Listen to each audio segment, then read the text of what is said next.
अस्सलाम वालेकुम जी। मैं हूं आपका मेज़बान मियां ताहिर महमूद। आज मैं एक नए टॉपिक के साथ आपकी खिदमत में हाज़िर हूं। जो महंगाई का तूफ़ान है वो जो थमने का नाम ही नहीं ले रहा है। वो अगर उसकी बात की जाए सब्ज़ियों की तो वो भी तूफ़ान बर्पा कर रही हैं। अगर दाल सब्ज़ी की बात की जाए, ये भी जो इंतहाई महंगी हो चुकी हैं। अगर जहाँ पर चिकन की बात की जाए तो एक ही बाज़ार में एक ही सात सात दुकानों पे कहीं 444 रुपये रेट है, कहीं 399 रुपये रेट है, कहीं 410 रुपये रेट है। चेक एंड बैलेंस का जो नाम है वो यहाँ पर बिल्कुल नज़र नहीं आ रहा। जो दुकानदार हैं उन्होंने अपने मन मर्जी के रेट लगा रखे हैं। किसी का कहना है कि फीड जो है वो उसकी जो रसाई है वो मुर्गियों तक नहीं पहुँच रही है।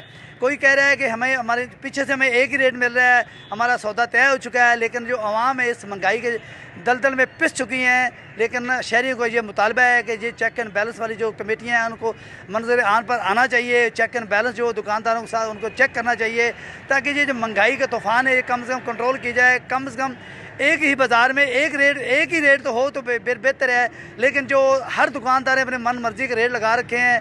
हर चीज़ ख़ुर्दो नोश की अशिया ज़रूरियात जो हैं वो हर चीज़ महंगी हो चुकी हैं। लेकिन मार्केट कमेटी इस चीज़ से बिल्कुल गायब है। कोई नहीं इसको चेक करने के लिए नहीं आ रहा।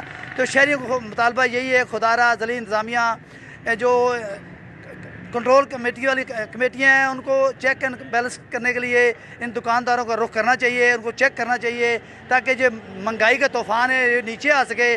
जो शहरी हैं वो अब आसानी से अपनी शॉपिंग जो है वो कर सकें। जी।